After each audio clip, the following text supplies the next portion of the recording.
Galaxy's Edge is replacing the sequel trilogy with the original trilogy, but the question I haven't seen anyone ask is when during the original trilogy. So join me as we try to figure out, when is Galaxy's Edge?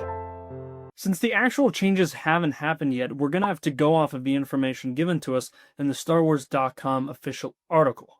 It starts by saying that Galaxy's Edge had taken place in between The Last Jedi and The Rise of Skywalker, episodes 8 and episodes 9, which mostly lines up. Except for one small thing which has always bothered me and apparently nobody else, which is the Millennium Falcon has its rectangular radar dish, even though during the Battle of Crate in episode 8, it gets shot off by a TIE fighter mid-fight. Thought we wouldn't notice, but we did.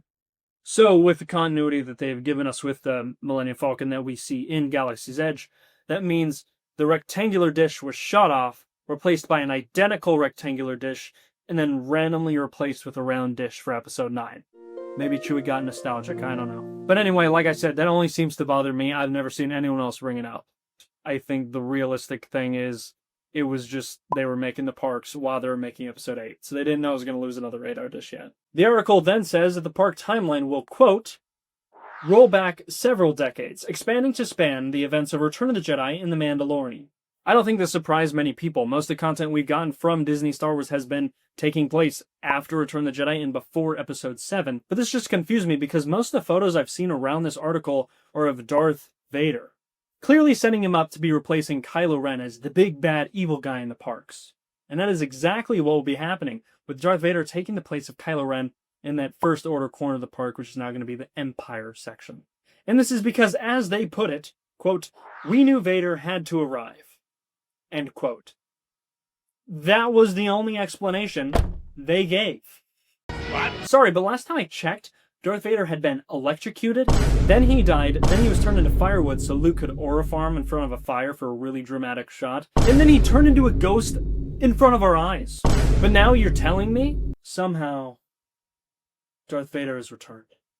I'm gonna have to ask Dexter Jetster if cloning is involved here, because how is Vader back? To try to figure this out, we're gonna tally everything that suggests that Galaxy's Edge takes place pre-Return of the Jedi and post-Return of the Jedi. We will also tally if anything takes place around post-Malone time, which I don't think will come up, but we'll leave it there just in case. Let's start with the characters that are going to be showing up. Luke will be showing up in his black robes that we saw in The Mandalorian Season 2 and the Book of Boba Fett. So, 1 point post-Return of the Jedi. They said that Leia will be wearing the outfit we saw in Battlefront 2. Actually, they specifically state that it will be based on the outfit that we saw in Battlefront 2, which shows up during a campaign, during a mission that is post Return of the Jedi, so that's another point there.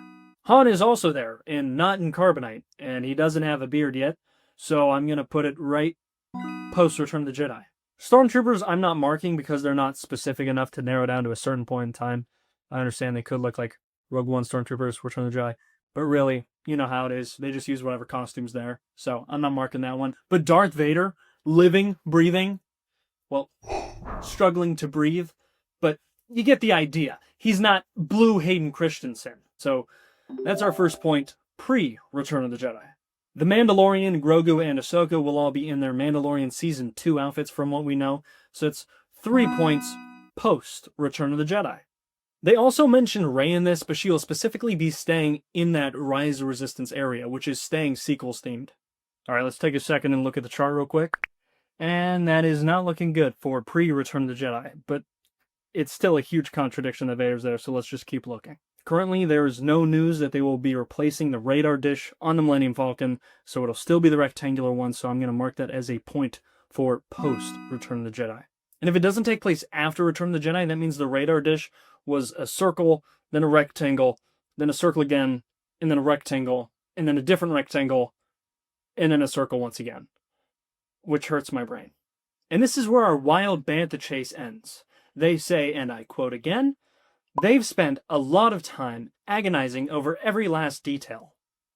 But I am still sitting here very confused about how Darth Vader is here. I mean, resurrecting Darth Vader is quite the big detail that is very confusing. And that little radar dish, too.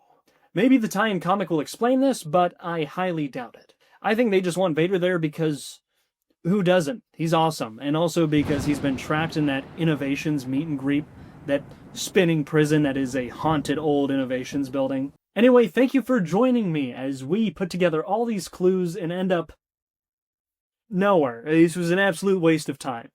Thank you for joining us. This has been Effortless Entertainment.